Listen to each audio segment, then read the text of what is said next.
this presentation. So if you want to see this presentation, then you have now to put it on your phone. So I put it on the cloud, and so you can follow it. If you tag it on your QR, then you have the presentation already. You can go back and forward during the presentation. You're much more nerd than we all are. It's a simple QR code. Okay. Yeah. Okay. So then let's go to the next slide, which will come up in a couple of seconds, to introduce myself. Danny did already a little bit, but I did my PhD already a long time ago, so almost 30 years ago or so. In 1994, I finished my PhD, and it was on the diffusion of new technologies. So it was really a different topic as we are going to discuss today. I worked at Merit. Merit is an institute on innovation and technology, research institute on innovation and technology. And I worked there from 1994 onwards to roughly around 2010. As a researcher, later as a senior researcher, mostly on framework projects from the European Commission. So we were always financed by third parties. So we had to finance ourselves through research work for the Commission. And then I did a lot of work for the Commission on technology and labor markets, so skill-based technical change, this kind of stuff that we did a lot in the 90s. And then since the late 90s, beginning of 2000s, I worked a lot on ICT, the measurement of ICT, also for the statistical office of the Commission. We did some work how to measure intangibles, etc., and this kind of stuff. And on the internet, the impact of internet on economic growth, trade, and all that kind of stuff. Then I moved around 2004. I moved to the School of Business and Economics to become an associate professor there.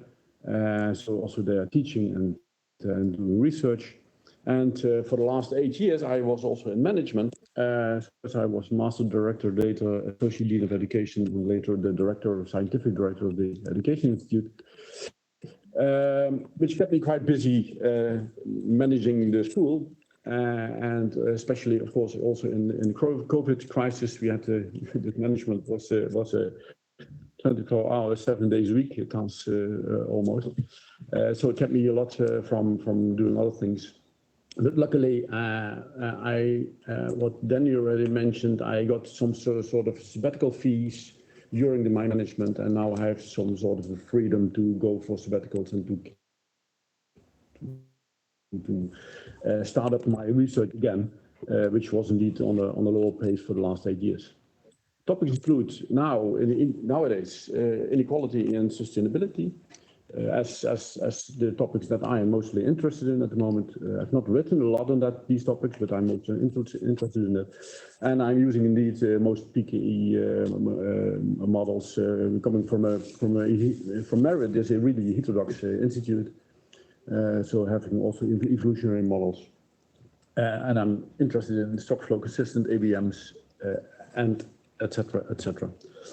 So that's the background a little bit as an introduction for myself. My stay at this nice institute here, I was invited by Danny. We had a conversation on that. I will stay for 8 weeks, so I will stay for more than now 2 weeks here, so I will stay for 6 weeks more. And we are starting a new project or a paper on QE and inequality together with Danny and Colin. We are discussing that. Also today we will discuss that. See whether we can make a nice project or paper out of that, out of these ideas. Okay, the current presentation is a paper that's already a couple older. I presented it in Milan a while ago, and so this paper was a working paper. It was an unfinished working paper, and it is still today an unfinished working paper. Sometimes it works like that. But in the meantime, we did this paper based on calibrated data and not having actual data. And what we did in the meantime is we created a stock flow consistent data set for the Netherlands for the period 1994 to 2020. So that's quite a substantial database. It's almost finished, that database. And what we're going to do is with together with the model that I will present today, we are going to estimate the main behavioral equations, and we're going to simulate, use that model for simulation purposes. But the structure of the model will be the same as we've presented in Milan, so as we also will present today to you. And I'm very much interested in your feedback, your comments, and your suggestions for elaboration and so on. So the current presentation is on the paper, and the aim is of the paper and also of the model that I'm going to present is to explain the impact of quantitative easing on the Dutch economy, using also the stylized facts from the Dutch economy. We develop this SFC model and focus therefore also on the monetary policy transmission mechanisms, as is done mostly in these kind of model. I will present here first the stylized facts about the Dutch economy. I guess you're not so familiar with the Dutch economy, so maybe it's good to have that. I will discuss briefly the model. I will not show any equation, but just describe a little bit what is in the model, and I show you some simulation results, and I hope that will be done in 45 minutes. But I don't have any time here, so I watch here, so I'm talking freely here. Okay, but stop me if I'm discussing too long. Stylized facts of the Dutch economy is a very open economy. Exports are 87% of GDP, so that's a huge international trade going on. We have a large current account surplus. It was 4% around 2000, and it's nowadays 11% of GDP as a current account surplus. And we have a considerable foreign exposure of banks and pension funds. Also the government, by the way, as we will show you, that most of the government bonds are in hands of the foreign sector and not in the domestic sector. We have a large financial sector. The bank assets are 5 times GDP, and the pension funds assets are more than 2 times GDP. So that's a large financial sector. And we see quite some fragilities. We had a large deposit funding gap from banks. We had the households are strongly indebted, so they are vulnerable to all kinds of changes in, for instance, interest rates. And we have also quite low reserves from pension funds to cover their claims for the future. And finally, firms are investing a lot in financial assets. So it's not only in capital, in physical capital, but a lot. And this whole discussion on financialization, that's also apparent in the Netherlands, as we will show. Okay, let's have some graphs on some data. I'm not going to present everything here, but let's have some data. Here we see the households. Most graphs I will present are relative to GDP, so in terms of times of GDP, and most graphs I present are accumulated. So if you look at the graph left-hand side, then you see that these are the total assets of households. That's the green line. The green line is the total, and you can subdivide that into several assets, namely the financial assets, the blue line. So it's roughly 1%, 1 times GDP are the assets of the financial assets of the households. The net housing, the net worth of housing is roughly equal to 0. So therefore, the red line is fluctuating around the blue line. Mm-hmm. And finally, there's enormous claims of households to the pension fund sector. We have a funded pension system, so people save. There's forced savings by law. It's forced savings for their pension, and therefore the claims they have on the pension system is quite large. And you see that's more than 2 times, 2.5 times GDP as the households have a claim on the pension fund. But of course, it means also that pension funds have these as assets. So that's the counterbalance. On the right-hand side, you see the houses and mortgages.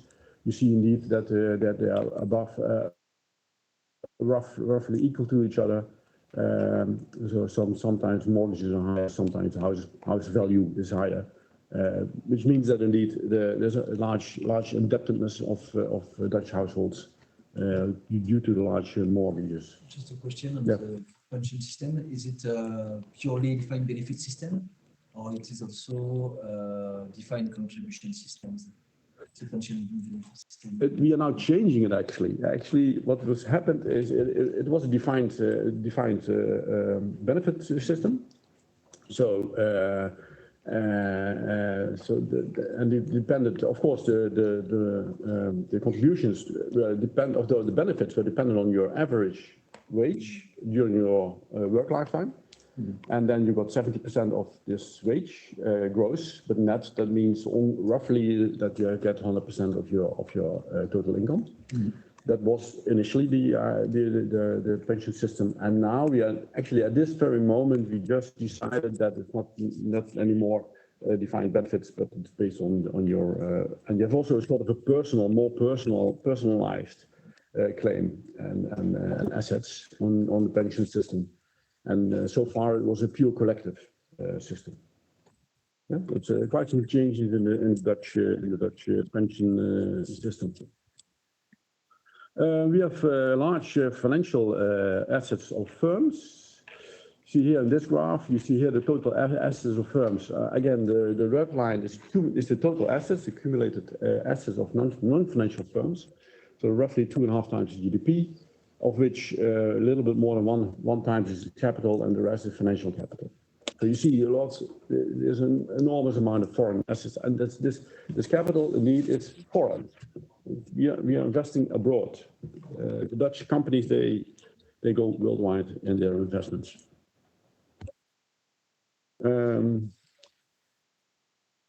And then we move to the financial sector in a second, which also shows a strong increase of the banking sector. The left graph shows the total banking sector, financial institutions. So from 4 times GDP in 1994 until 7 times GDP as the assets are on the financial institutions. And you see banks have a large share, but also pension funds are quite a good share in these total assets. And to show the vulnerability of the pension fund system, the pension claims by households are very much depending on the interest rate that is used to discount the future claims. So if the interest rate is low, then therefore the claims increase, and therefore the reserve ratio decreases. So if you are, that you can see, because we had around 2007, this graph is the quarterly data 2007-2021. You see before the financial crisis, the reserve ratio was 140%, which was okay. The legal requirement is 130%. But you see, after the financial crisis, first you had a crash of the stock markets, which decreases, of course, the assets of the value of the assets of the pension funds, and that was the crash you see first. But then it did not recover because of the low interest rate, and the lower the interest rate is, the higher the claims will be in the future, because of the discounting, and therefore pension funds are still very, very vulnerable today. And then finally, to go a little bit to the topic of the paper and to today, what happened to QE? First, the Dutch central bank, DNB, the Nederlandse Bank, the Dutch central bank, DNB buys, of course, these bonds. And at the left-hand side, you see a quarterly data graph from 2005 to 2021, 22, actually 2022. And maybe I should show it a little bit here, because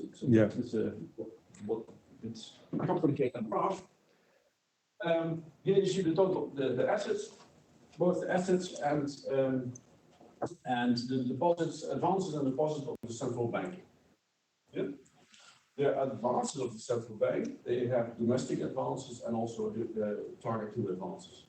So these reserves, the reserves are mostly target 2 advances with the zero system. That's a target 2. So the gray line is actually part of advances. Yeah? Okay. And then the domestic banks, we have also some little bit target 2 deposits, but they are almost zero. So you disregard really almost zero. Okay. So you see here, this is normal times.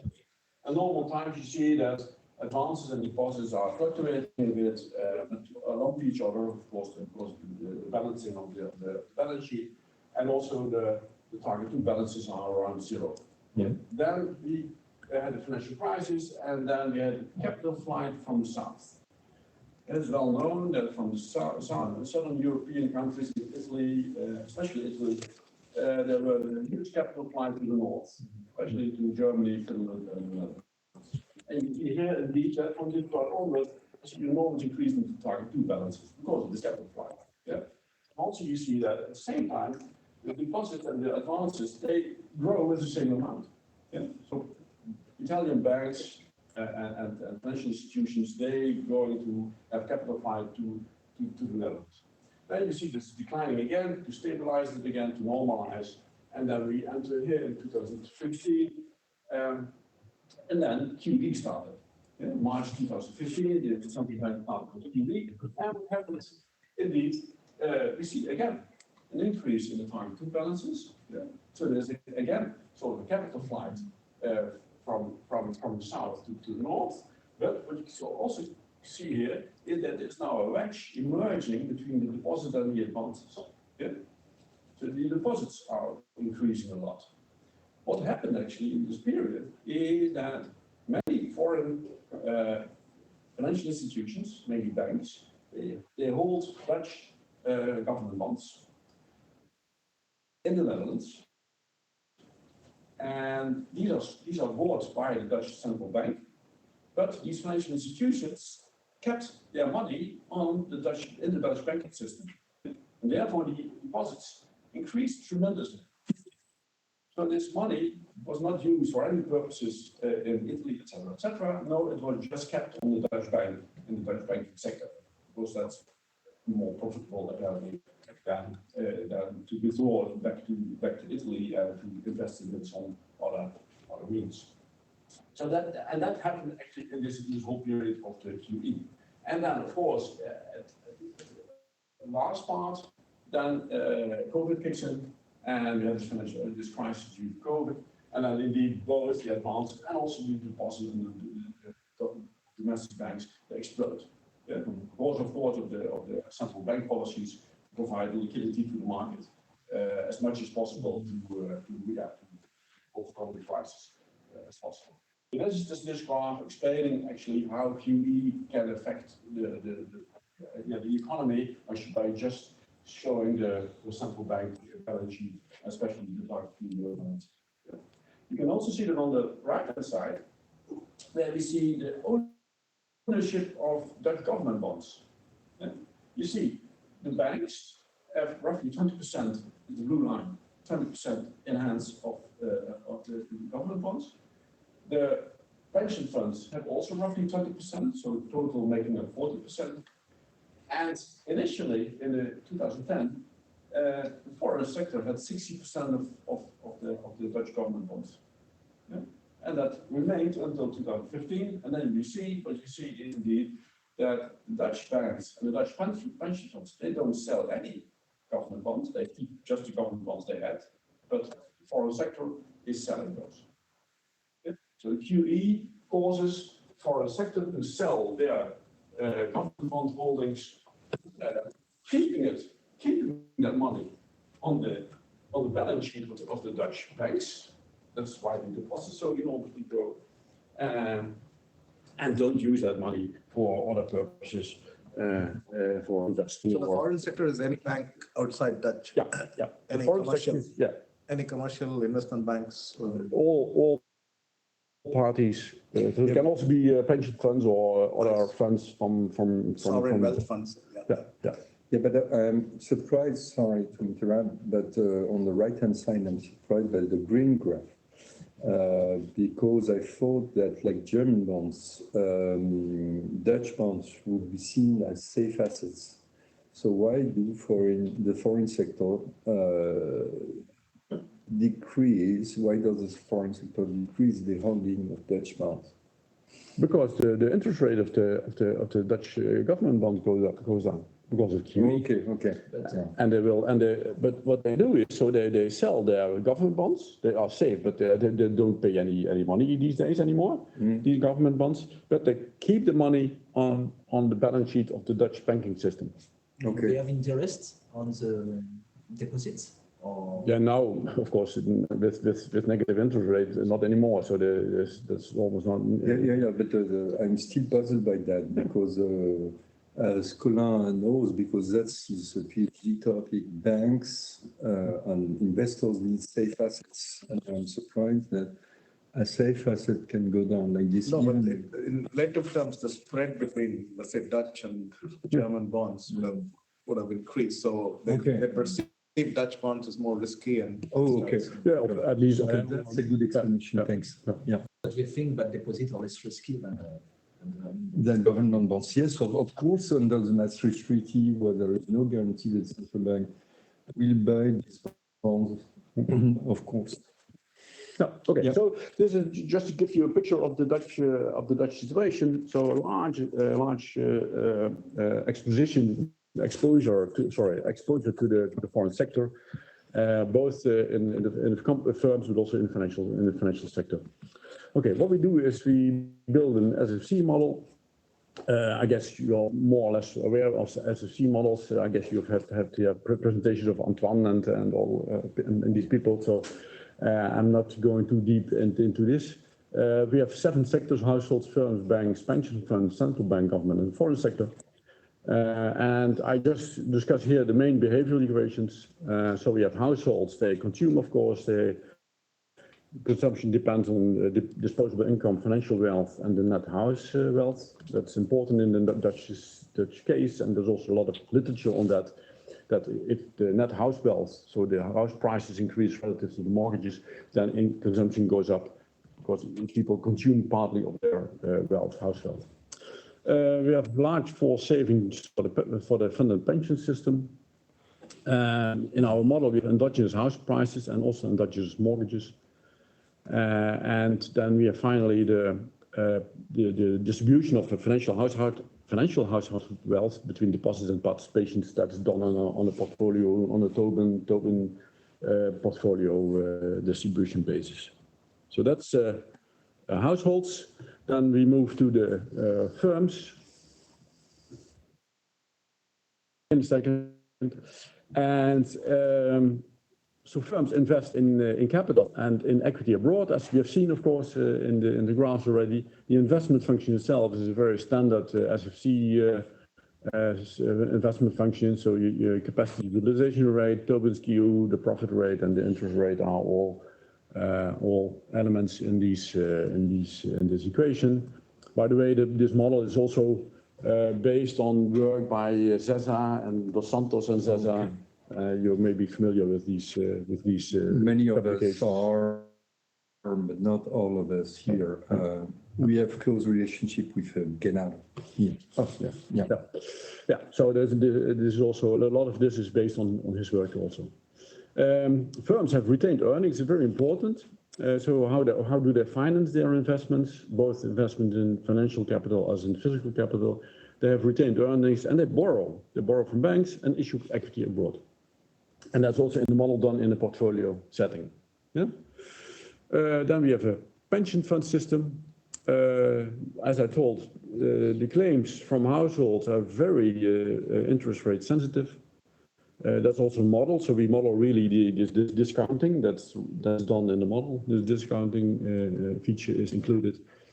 And pension funds have also a portfolio of their financial wealth. And then the banking sector itself, the banking sector itself accommodates the demand for loans and mortgages as they are demanded. So there's no supply restriction from that. And they borrow abroad. So if they need some financing, some financing of their loans and mortgages, they borrow abroad. But they are facing a deposit financing gap. But that's. We have another paper on that, but so we will not discuss it here.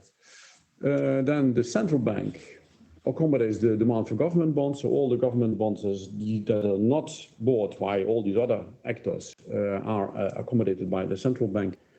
And the central bank, of course, issues deposits and holds reserves, which are mainly the Target 2 reserves that they keep. The government is rather simply modeled in our model. So the expenditures, they grow with GDP. And we have an endogenous tax rate in the sense that we have defined corridors for debt and deficit. And if you are within the corridors, nothing happens with the tax rates. If you are above or below the corridors, then you're going to increase or decrease your tax rates to get into the corridor again. Who pays these taxes? Households? Both households and firms. So we have firm profits, profit taxes, and we have income taxes, and we have also sales tax. Okay. So we have quite some taxes in the system. Okay. So the government has no assets in our model, but receives from profits from the central bank because of the central bank income from their deposit. And of course, the government, if they have deficits, then that's covered by bonds, government bonds. Okay. Finally, the foreign sector, we have exogenous exports, and imports are a fraction of GDP. And also the foreign sector has a portfolio of their financial assets and accommodates also the demand for financial wealth. So if firms, especially firms, they demand equity from abroad, then this is provided by abroad. Full stop. So there's no restrictions on that. Yeah, this gives into balance sheet. I'm not sure whether we should discuss this here, or you are familiar with the balance sheet. Just to show it here a little bit. This is the balance sheet that is done underlying this model. So all these sectors you have, and then you have these assets, and the minus sign are of course the liabilities on the balance sheets. And you see, of course, it's stock flow consistent in the sense that all capital added. So that's firm's capital is PKK, it's nominal firm capital, and PHHS is the nominal house value. Mm-hmm. Added up, that's the total capital, and that adds up to the total wealth, net wealth of all sectors. And that's fully, of course, fully stock flow consistent, fully stock consistent, I should say here. But of course, there's a flow system behind it, and that's of course also. So there are no inventories. You just have two kinds of tangible assets, which are capital and house. Yeah. Okay. Yeah. There are no inventories. No. So just sorry, the participations. What does it mean? It's good that you ask, Raghav. Participations are a sort of equity, but equity that goes through the banks. So households, they have sort of an investment portfolio, but they give it to the bank, and the bank invests for them on their behalf. I see. So the banks act as an intermediary. So it's a mutual fund kind of stuff. Yeah, and that's done by the households, but it's also done by the pension funds. Yeah, the pension funds, they invested themselves, but since 2008 you see a huge shift, and all these pension funds, they go all to these mutual funds, these OFIs, the other financial institutions, and they are doing that investment on their behalf. So that's a kind of savings, isn't it? Yeah, it's a kind of it depends on how you calculate this. Of course, it remains an asset on the balance sheet of both households and pension funds, but the counterpart is not anymore equity from firms or equity from abroad. No, the counterpart is the banks, but the banks, they have equity abroad. So it's a sort of reshifting, rescheduling of the balance sheet. Actually, not much more than that. Okay. Okay. So you don't show the flow of funds matrix? No. Okay. No, because it's even more dense than this one. Okay. But I just wanted to see the taxes, but I will read. Okay.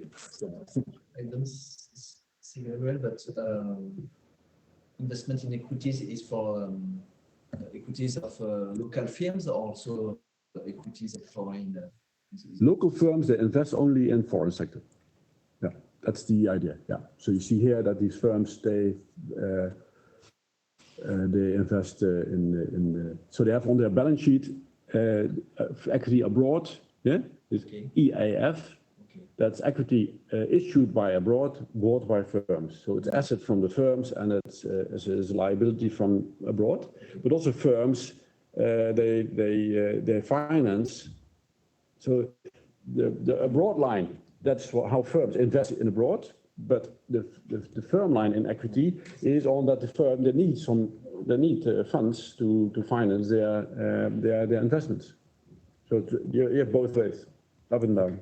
Sorry, so the total savings in this economy is retained savings of the firms plus. Now I'm going to switch. Sorry, I already touched the screen. Don't touch. Okay, I can go back.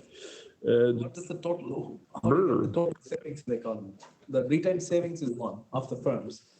Yeah, but yeah. So here you see only the balance sheet. Sorry, I did not provide the social accounting metrics. No, but at least savings, total savings in the economy.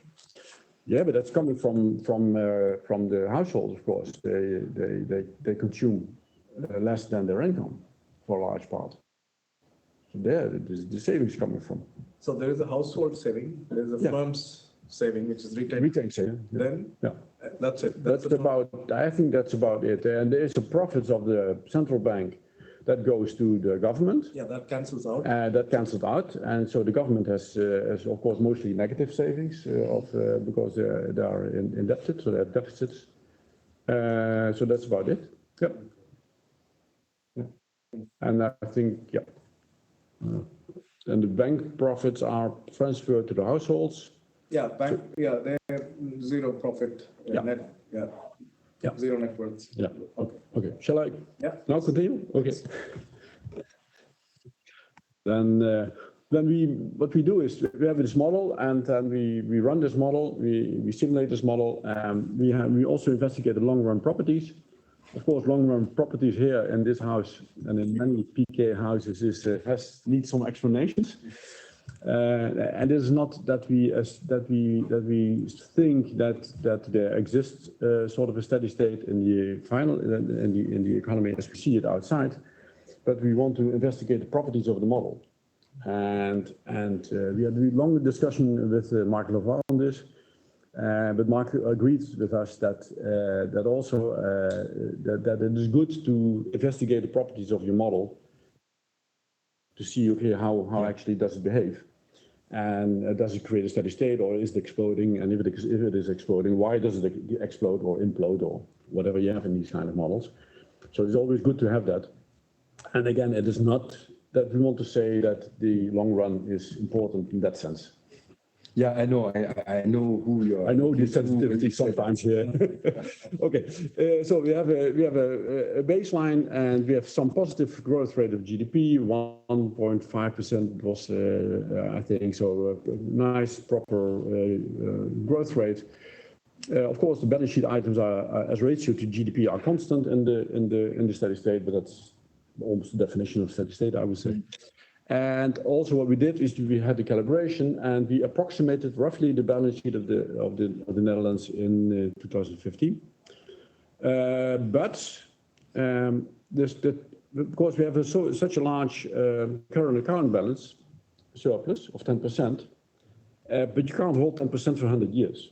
That's impossible. Then you're going to explode the whole model. So that for that we indeed set the foreign sector exposure. We said only on 1% or 2% surplus, and not at the 10%, because that 1 or 2% that you can hold in the simulations. Okay, then we run the simulations. We use, by the way, eViews for that.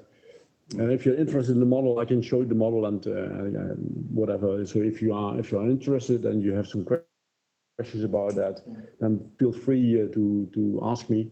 I said I'm around for the coming 6 weeks, so that we have ample time to discuss.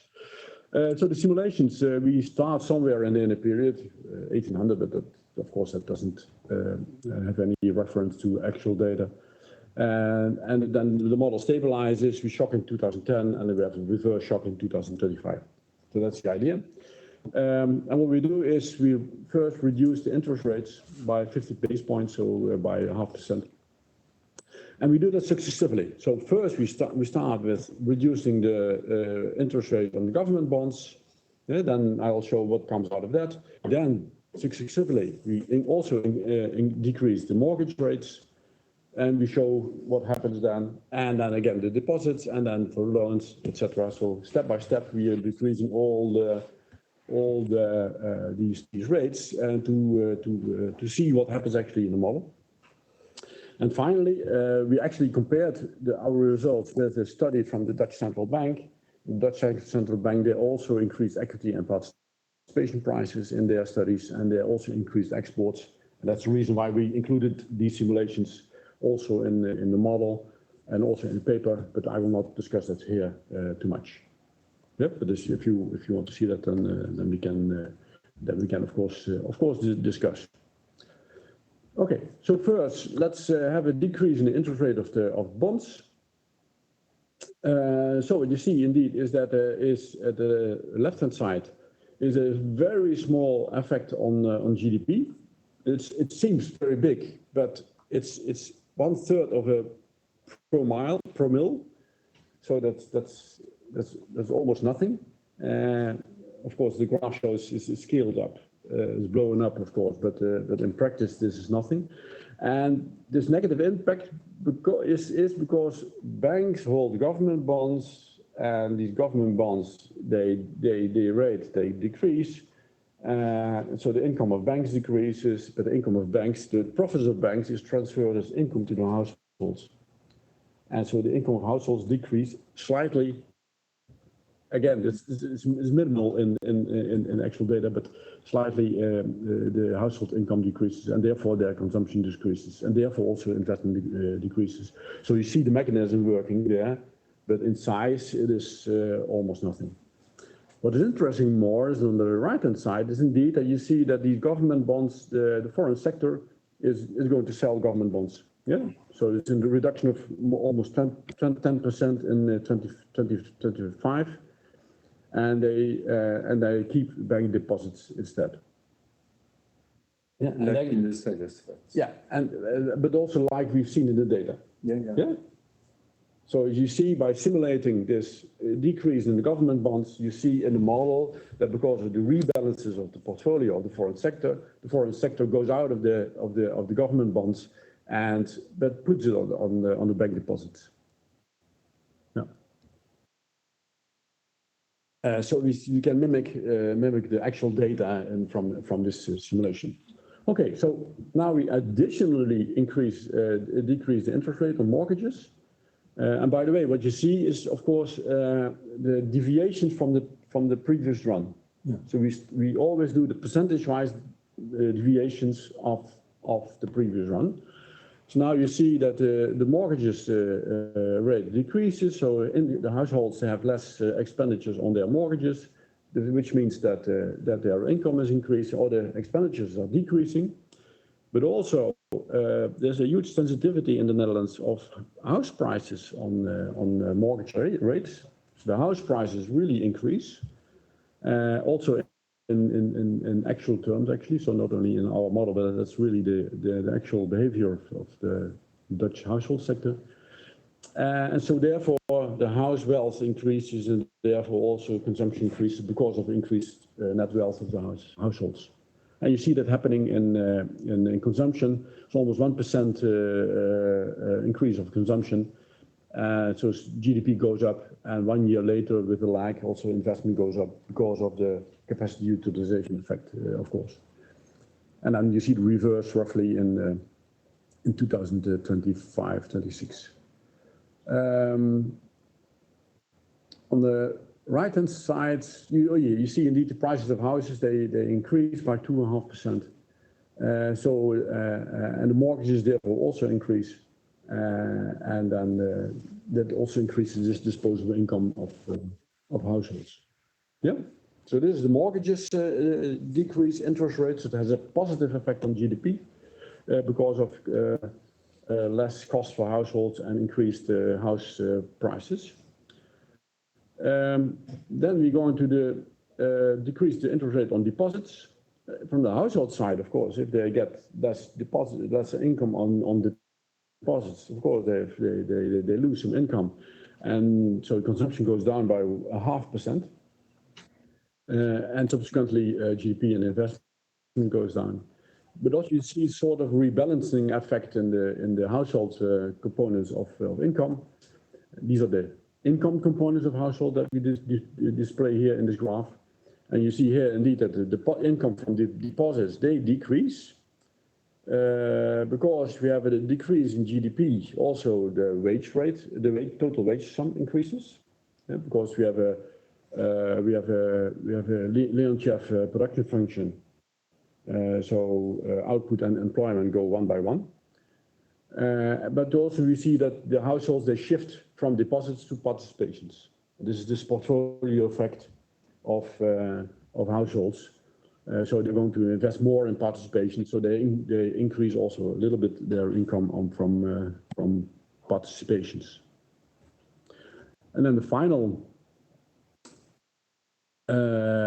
simulation is a decrease on the interest rate on loans. So the loans are only for firms. And you see indeed that investment goes up because there is a interest rate sensitivity in the model. Yes, you remember investment was partly based on relative capacity utilization towards Q, the profit rate, but also on the interest rate. So you see this effect here. So there's 1% increase in the investment and a very small increase of GDP because the demand of the investment is in physical capital is very small in the Netherlands. And therefore also the GDP effect is rather small. But you see also that the loans from firms that increases steadily over time towards 0.4% more than it was before due to this decrease in the interest rate in loans.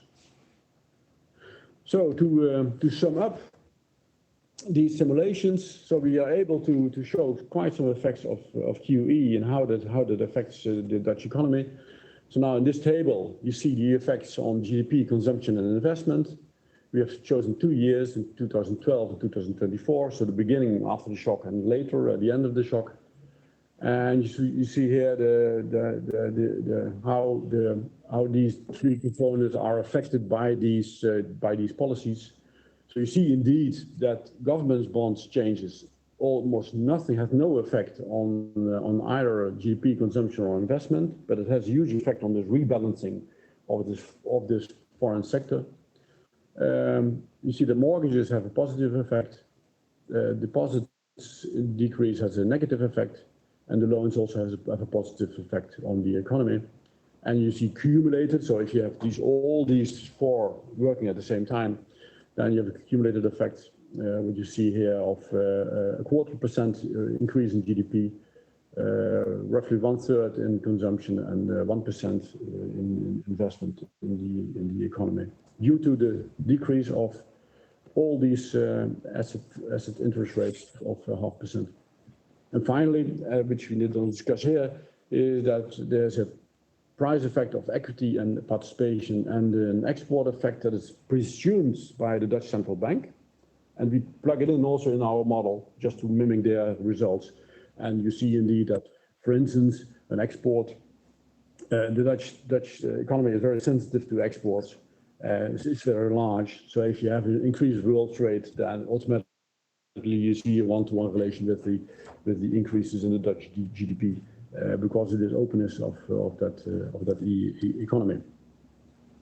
So if you compare these results with the results of the Dutch Central Bank, then we have comparable effects of GDP and consumption and investments. So the Dutch Central Bank is stronger imports and lower exports than our model, but these are still comparable. But of course, the biggest difference is that we are able to show the flow of funds in our model, and that's of course not possible in their model. They use a more standard model, which is not stock flow consistent. GSG? And no, it's not really a GSGE model. The Delphi model is a mixture of econometric and econometric model. It's not the GSGE model. But yeah, we can show this portfolio rebalancing effect, and of course also the interactions between the sectors are much more open in our model. And as conclusions, so we see that our model, our SFC model, is helps us to identify the stylized facts in the Dutch economy, especially the financial imbalances between the sectors. They are quite transparently modeled in our model. Also, the pension fund system, etc. That's we can really show these mechanisms. And of course, then we can also by simulation follow the flows and the changes in the assets. So we can identify the relevance of the transition mechanisms. But of course, a drawback of the model so far is that it was calibrated, so it was not estimated. And that's what we're actually doing at the moment. So at the moment, we are creating this full database. It's almost finished. We have a database from 1994 into 2020, both on balance sheets as well as all the flows that are underlying it. And we made it really consistent, which was not an easy task, but we did it. And especially, by the way, my co-author Johan, he's enormous amount. He's retired, and so he loves to work on these data, and he put an enormous amount of hours into getting all these data. We are now estimating the model. We want to use endogenous equity prices because that we think is a very important effect. Next to the house prices, also equity prices are increasing due to QE, and that we could not model in our current model, and we want to include that in the next version of the model. And in line with that, we also want to separate the households into three classes, namely those households who have no assets, those households who have only houses as assets, and those households who have both houses and financial assets. And we want to show then and want to simulate how then QE affects these three different classes of households, to show indeed how QE can affect inequality. So the plan is to show by simulations. So why housing bubbles prices occur, and that's already in our current model. Why asset price bubbles occur, and the destabilizing impact of low interest rate on the pension claims, that's also already in the model, and on how these developments have contributed to an increase in wealth inequality, that's not yet in the model, that has to include, and how inequality reacts to various shocks. For instance, interest rates, wage rates, etc. In simulations, you can also then investigate all these effects. So these are the plans we want to do as the next version of this model, again, using actual data of the Dutch economy. And for me then, I would like to thank you for your attention. And Well, thank you. Thank you very much. Can begin with a set of questions. There was already, if I may, there was already a number of questions. Just one comment. So I didn't have time to go through the full paper yet because it is a very busy period, and we do regret that because it's a very stimulating paper. And, you know, I like stock flow consistency, not of ideology, but I think we can continue forever to think about the economy like, you know, like broken pipes and that you have in the mainstream models, or households maximizing their wealth for the course of their whole life when there is a genuine uncertainty and so on. So my question or comment is about the fact that wages are exogenous in our model.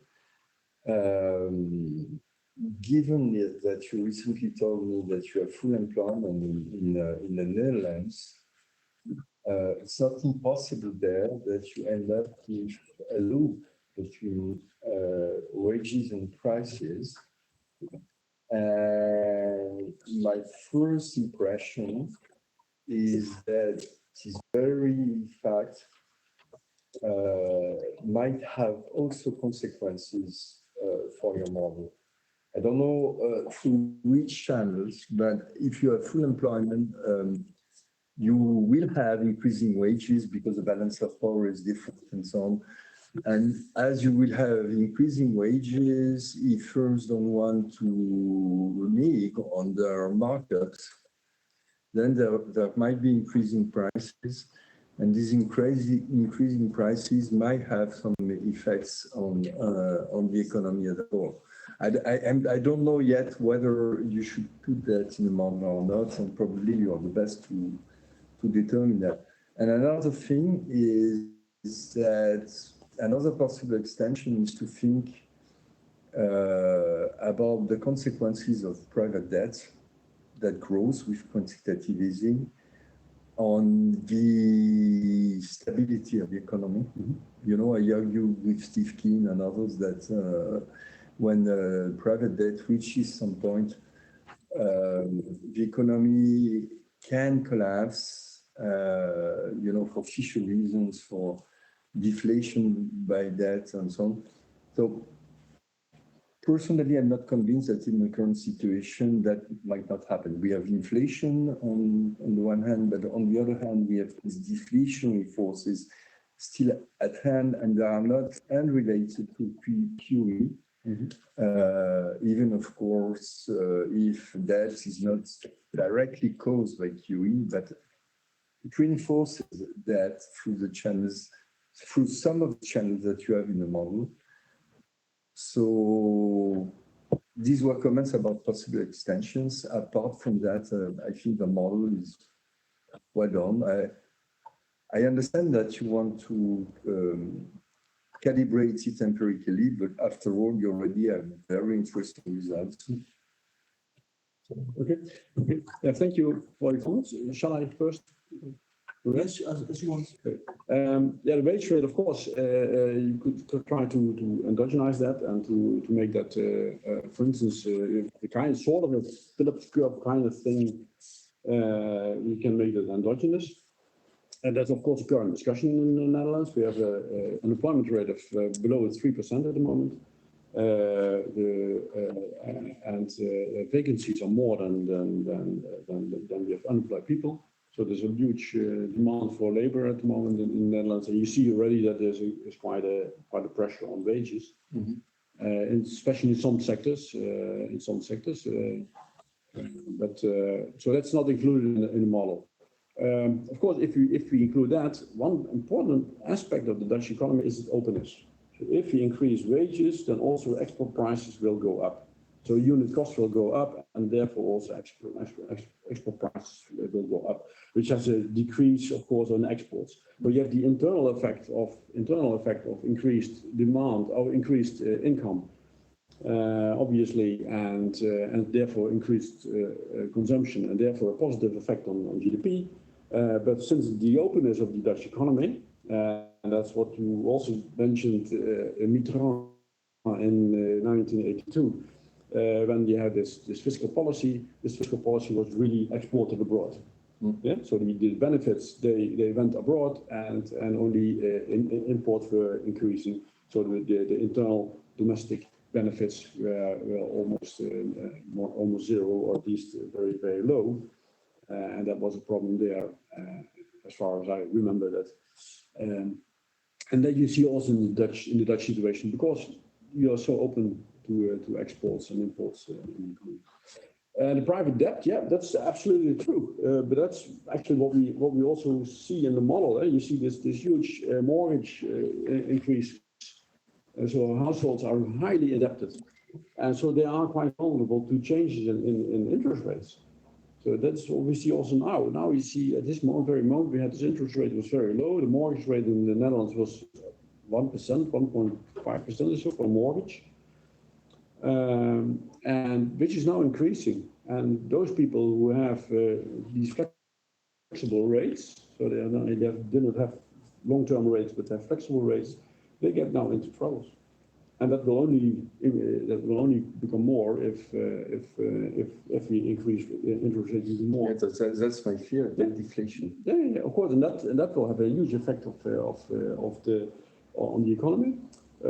Also on the house prices, although we see now more stabilizing prices and not yet a decrease in prices, it's still discussion now. Most experts say, okay, we think that the house prices will not decline too much.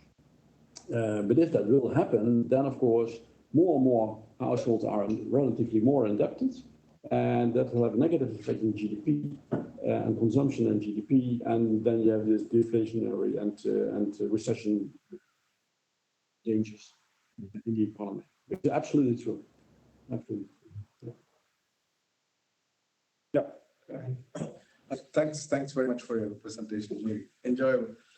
I have a number of questions that I'll just limit myself to two, which I felt during the thing I wanted to ask, but I didn't want to stop you.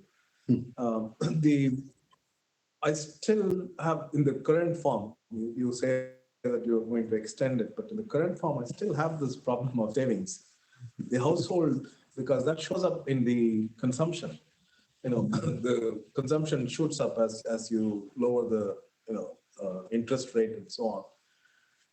But at the same time, what happens is your disposable income is not increasing. Your house prices go up, right? And then consumption shoots up. So wealth goes up, consumption goes up, but the disposable income does not go up in the current form.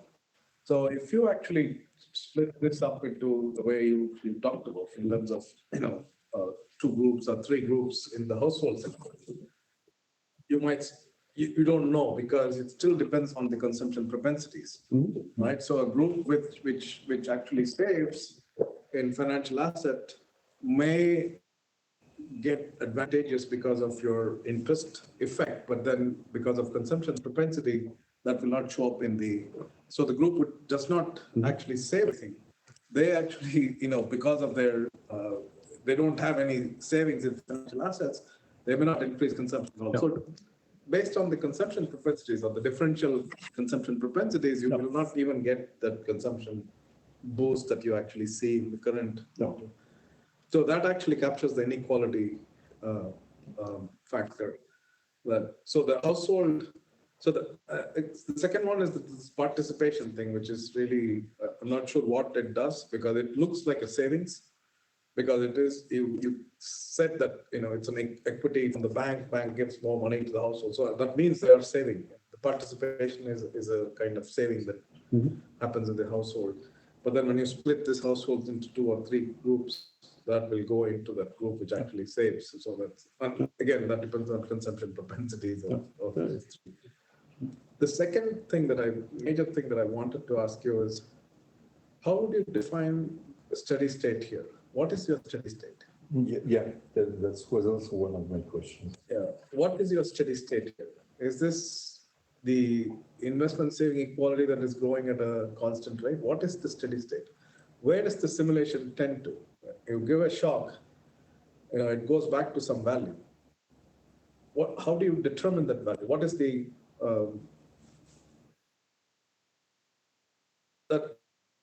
it's a simulation, right? It's not a dynamical system. It is a partial equilibrium approach. So you're shocking one parameter, and the system goes back to equilibrium. So what is that steady state? I just wanted to know, what is the steady state? Good questions. The saving, you're completely right that of course they are implicitly in the model here, so we can make it more explicit, and maybe it's a good idea also to see if we split it in these 3 groups, what the saving does to these groups. Because if people indeed consume more out of financial wealth, then they will actually, by doing so, decrease their savings. So that will affect also, of course, these 3 different groups. So I'm glad you asked, and we have to dig out. I have to dig into the model more precisely to see, because savings are implicitly, because everything what is not consumed is saved, but this is not made very explicit in the model in that sense. But of course, you can shed some light on it in terms of what you asked. Participations, indeed, you're increasing the balance sheet also of banks by doing so. So in that sense, these are not deposits, but they are on the balance sheet of the banks. They will come to the balance sheet of the banks. That's also the reason why these banks are so big. The banking sector is 5 times GDP in the Netherlands, because one reason is, of course, that on their balance sheet there are all these participations. So on both sides, of course. Sorry, at an individual level. So if I have a participation with the bank, how does it work? Then I have a claim on the bank. So I have an asset and on the bank, and the bank has a liability to me on this claim. But at the same time, at the other side of the balance sheet, the bank invests that into firm equity, either domestic or abroad, and becomes on the asset side of the banking balance sheet. Yeah, that's okay. But the claim of my claim, where does it come from?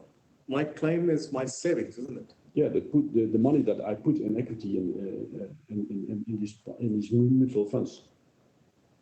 So it's not a deposit.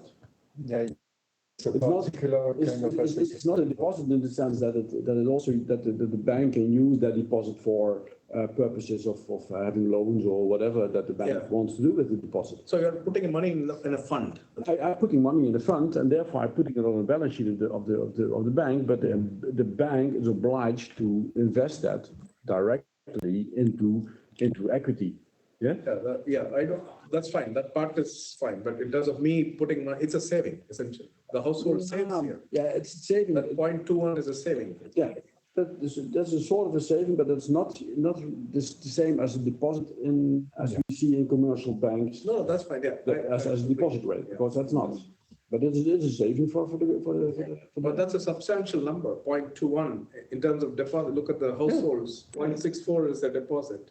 So €1, they deposit 64 cents, and participation is 20 cents. So the savings is about 0.2. This household savings propensity is, 0.2. So that's roughly yes, what it is.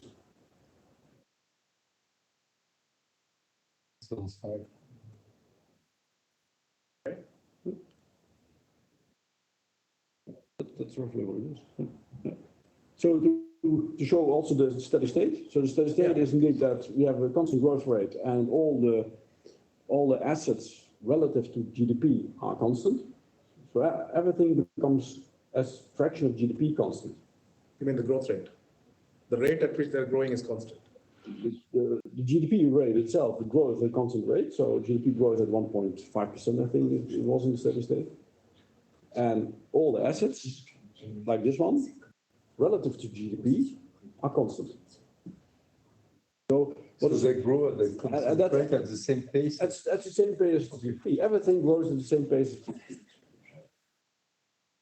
So that's what is here. So this is the balance sheet, and this is the balance sheet in the year 2000, as well as the balance sheet in the year 3000 in the simulation. Yeah, you see, so the Dutch households, they have roughly their old net rural wealth is 3 times GDP. In fact, this is 2.7, 2.8 or so, but we are simulating a little bit too high. You see, that's what I meant also with calibration. And so the firms have a balance sheet of 1.3 GDP, etc. Banks, pension funds, and central bank, they have not any net wealth. And the government is indebted, so you have almost 50% debt rate of the government. So what is the equilibrium in this, in the sense investment is equal to savings? Is that the equilibrium? So at every point in time that is satisfied. Is that what you're saying? Because growth rate, everything growing in the same growth rate. I'm not sure that, there is a population is also growing. You don't have population here. No, we don't have population growth here. And also employment is not, employment is growing with the same pace as GDP, of course. Because we don't have labor productivity growth. So this growth comes from, and that's of course part of the model, but this growth comes from investment. And you have a linear production function, you don't have productivity growth, so therefore and that's also done in ZESA and Dos Santos, etc., as they assume a super elastic labor supply. So labor is completely supplied without any. Or like GDP. Well, there is a catch there because there is an assumption about demographic characteristics of the Dutch economy, because we don't know what the demography of Dutch, so that's important for your pension funds. Let me make clear again. We do this simulation, and so this long-run simulation to see the steady state, only to be interested in how the model behaves. No, I understand, no problem. It has no meaning that this is reflecting actual economy.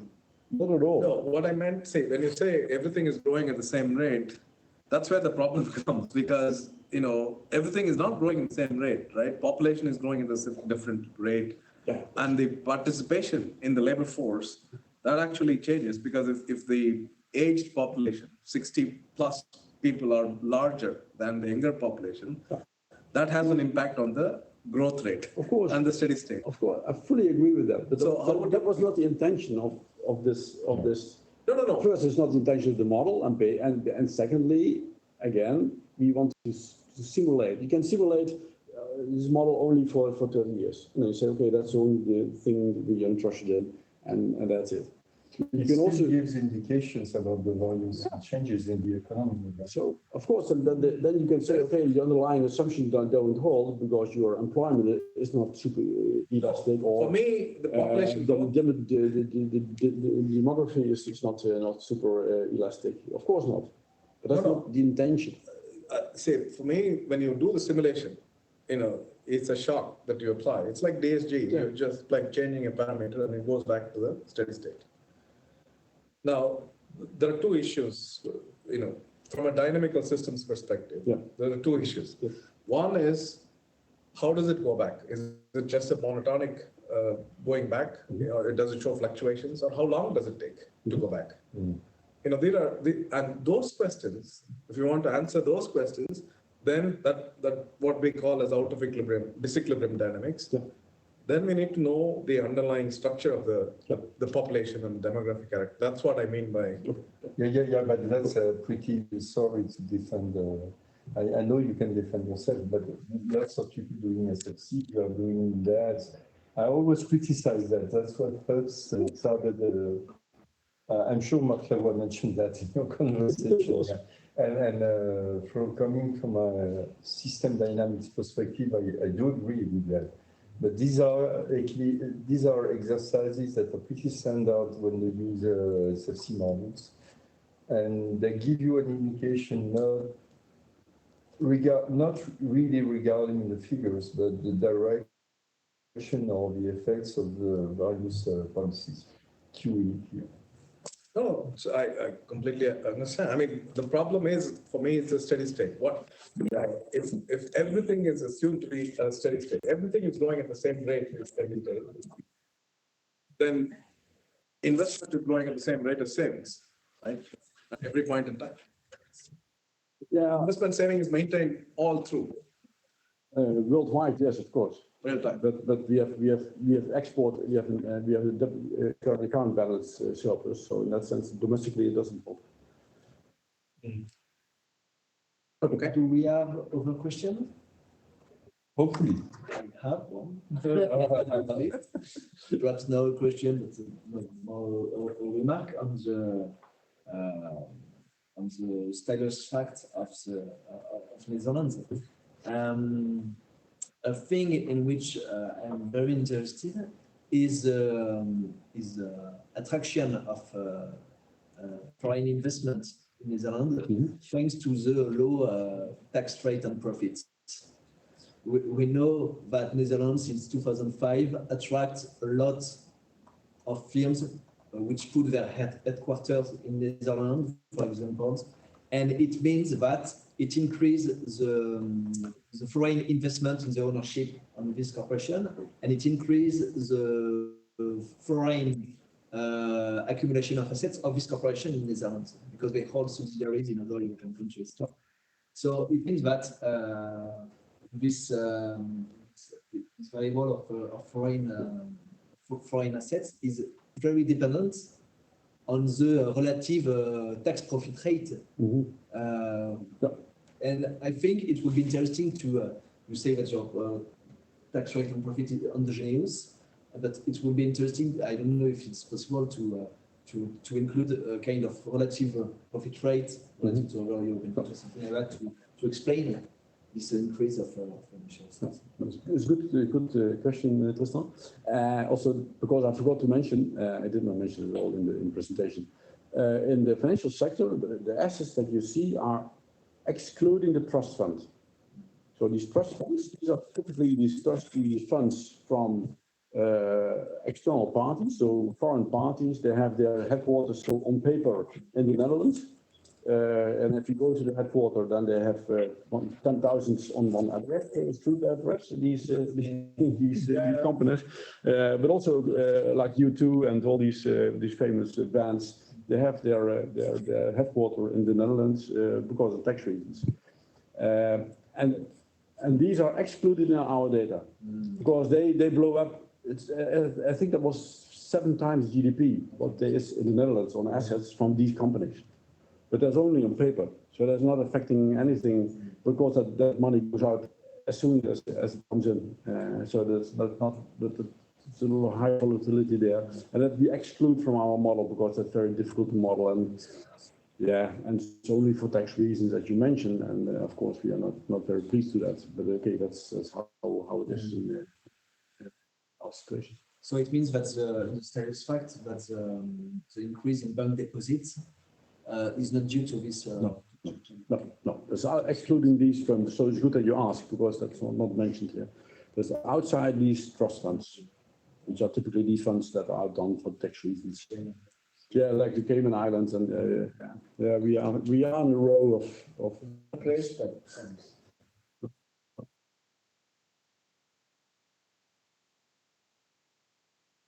Yeah, sorry. No, go. No, I'm really interested in this because of the promise that it has in terms of doing something for Indian economy, where you have a large informal sector, where in the household sector. That's where kind of there's not a single exercise in creating a SFC for Indian economy. So I would be interested to see if this can be extended to incorporate. Of course. No. But then of course you should model the informal sector along the line you presented last week, 2 weeks ago, and see how that can be included. Because if you want to include the informal sector, then you have to give it hands and feet in the sense of you have to include it in the model in some way or another. It would be a completely different exercise, of course. Because if you have a large informal sector, then monetary policy, what is the impact of monetary policy on informal sector? Because monetary policy works through banks, commercial banks, and formal sector of side of the economy. Whereas people don't put money in the banks. You have a cash economy that is going on, and how interest rate changes can actually penetrate to that part of the economy, we don't know. Whether it can be done in an SFC framework, we'll have to see.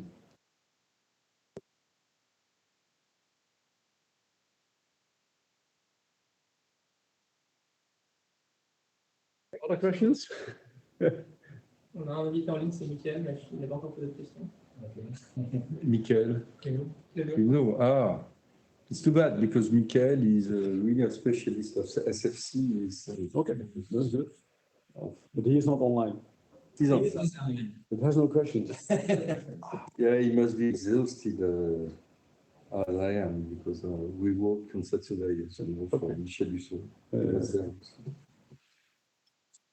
Okay. So again, I'm around here for the coming weeks, so feel free to drop by and to ask questions and having discussions.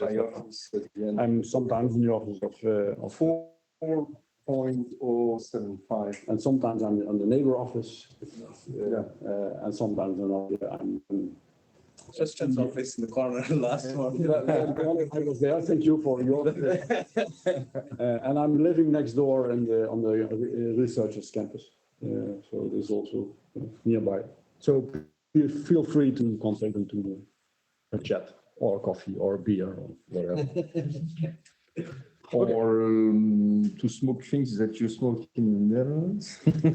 I stopped smoking, so a long time ago. Also, these. But it's a stupid joke. Silly joke. Yes. Okay, thank you very much.